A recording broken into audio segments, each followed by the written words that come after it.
Hello friends, Namaste. Today we are back with once again the another problem.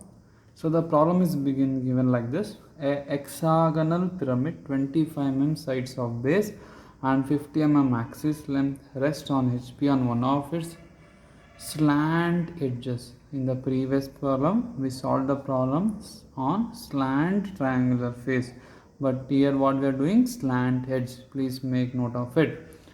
Draw the projection of the pyramid when the axis appears to be inclined to VP at 45 degree. See, the first step is to note down the data.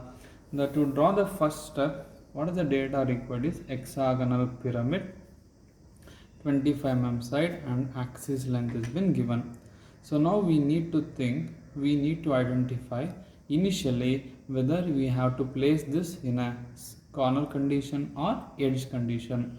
See, for that we are going to use this data. It is resting on one of its slant edge. If I need to rest the hexagonal pyramid on one of its slant edge, I need to initially place the hexagonal pyramid in corner condition. Very much important.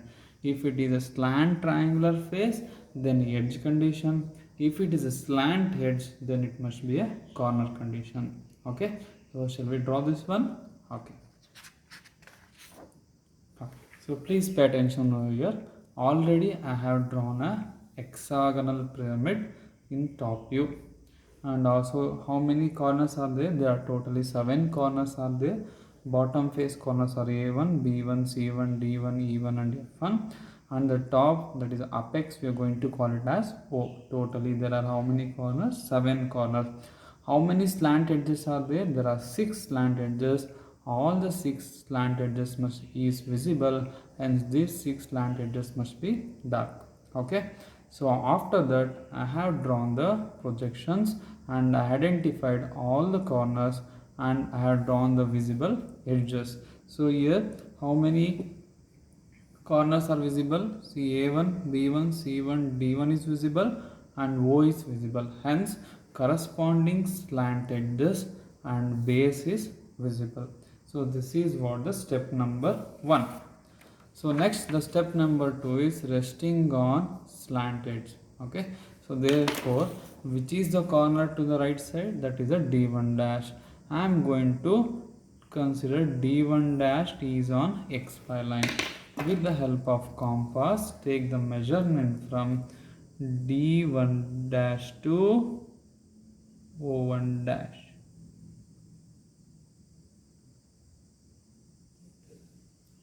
D1 dash to O1 dash. So what is this? This is a O dash, and it will be same from O dash to A1 dash. Okay, take the measurement from O dash to A1 dash, cut the arc and take the measurement from D1 dash to A1 dash and cut the arc. So what is this one? This is a A1 dash. So now I am going to join first this one.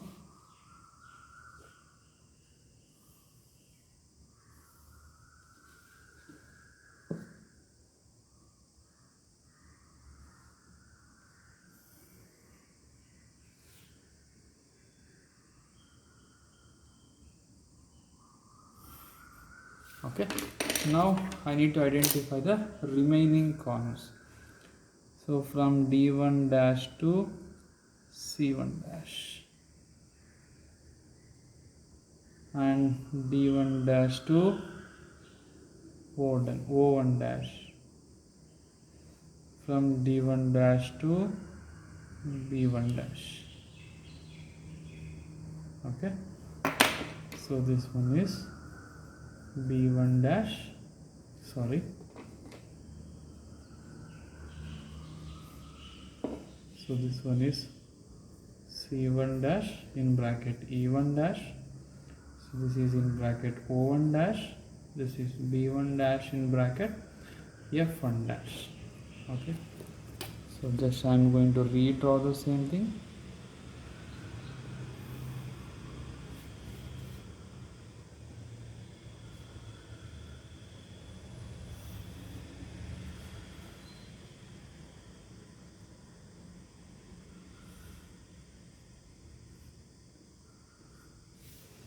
Okay, so I just had drawn in this condition. So what is the next step? Now I have to draw the corresponding vertical edges and corresponding horizontal edges, and I am going to identify all the corners. Shall we do it together? Okay. Okay, see my friends, I have drawn the projections, uh, horizontal vertical projection as well as horizontal projection. I have located all the corners. Now the time is to go for step by step method. Okay, identify the resting base edge. See, this is a base edge or corner. Resting edge or corner must be enclosed in parentheses, and the edges going from this corner will be invisible. See, the base corner, it is resting on one of its corner, that is the base corner, is a D1 dash. So we have to, as per the step, it has to be enclosed in the parenthesis. The edges which are going from this will be what? Invisible. So D1 to C1. Next, so there is the edge which is going from D1 to E1. Also slant edge which is going from D1 to O. So these are the edges which are going from where? D1. So what is step number 2? Is to identify the face near to the observer. The face near to the observer must be dark. So the face near to the observer in this case is the bottom face is near to the observer, not the apex. Hence, the bottom face must be dark.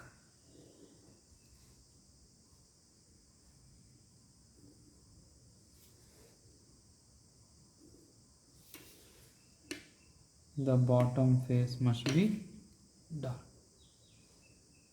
Got this one?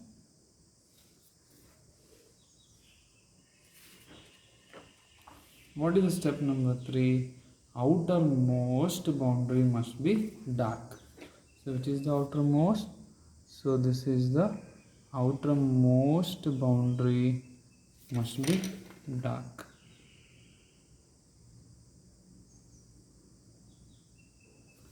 And here the only one change we have to make note is that from C1 to O it will be invisible. Please make the changes over here. And also E1 to O is invisible, whereas A1 to O will be dark. Is it clear? So this is what somewhat change when the pyramid is completely resting on the on the HP. Clear? Okay. So what is the next step? Next step is to axis appears to be inclined to VP at an angle of how much? 45 degree.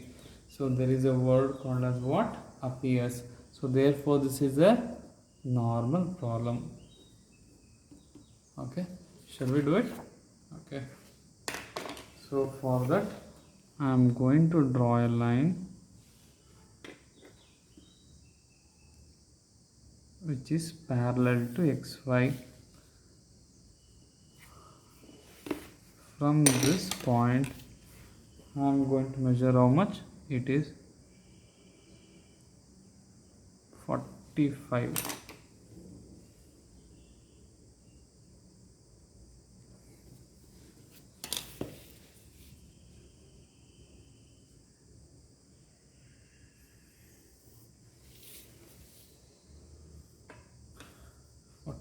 Degree. So enclose this in a box.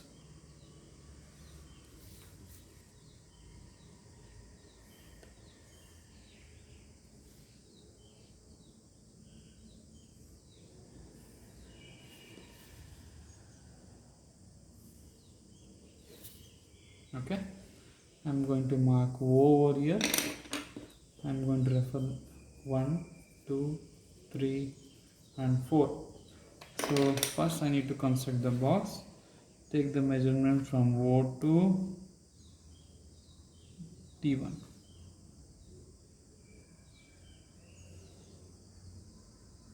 So what is this? D1. So from here I am going to draw the perpendicular lines to this.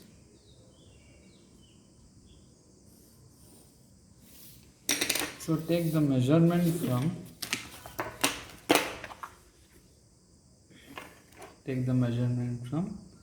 D1 to 4, cut the arc over here, D1 to 4 and O to 3, and it will be same from O to 2. Till minor change is there. Okay, so from here to here and also here. So what is this? So it is 1, 2, 3 and 4. See, now I got the box. So after this I have to identify all the corners over here and rejoin the as it is here and draw the projection, vertical projections as well as horizontal projections. Okay, and identify all the corners. Shall we do it together? Yes. Okay, see my friends, I have drawn the hexagonal pyramid, which is inclined at an angle appears to be inclined at an angle of how much? 45 degree to VP. Okay, also I have drawn the vertical projection as well as horizontal projection, and I have identified corresponding corners. The next step I am going to explain you once again how to draw the final front view. See, identify the first step, identify the face nearer to the observer from top view. The face near to the observer must be dark. See, the observer will be looking from this side. The face near to the observer, which is the face, the bottom face is near to the observer, not the apex. So therefore the bottom face must be dark. So let me make the bottom face dark.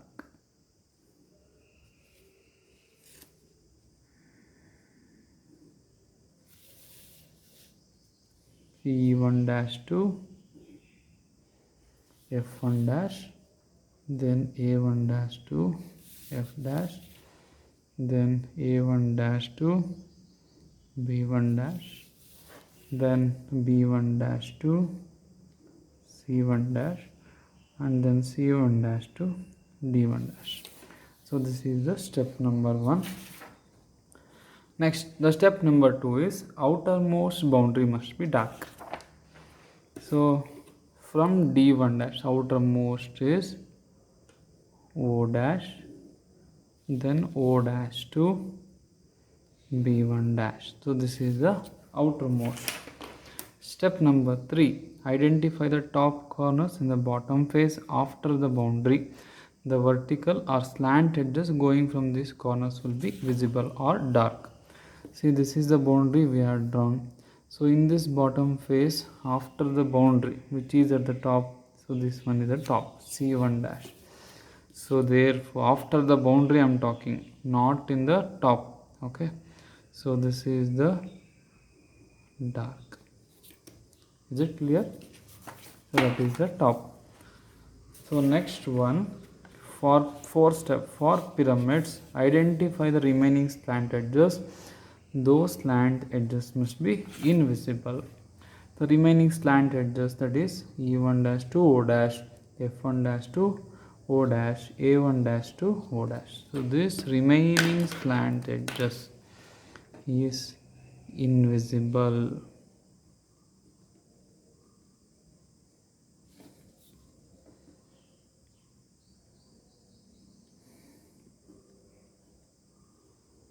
So this is the invisible lines, and the finally F1 dash to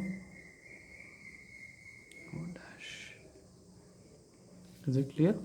And at last you should not forget to write the axis, that is O dash to O1 dash.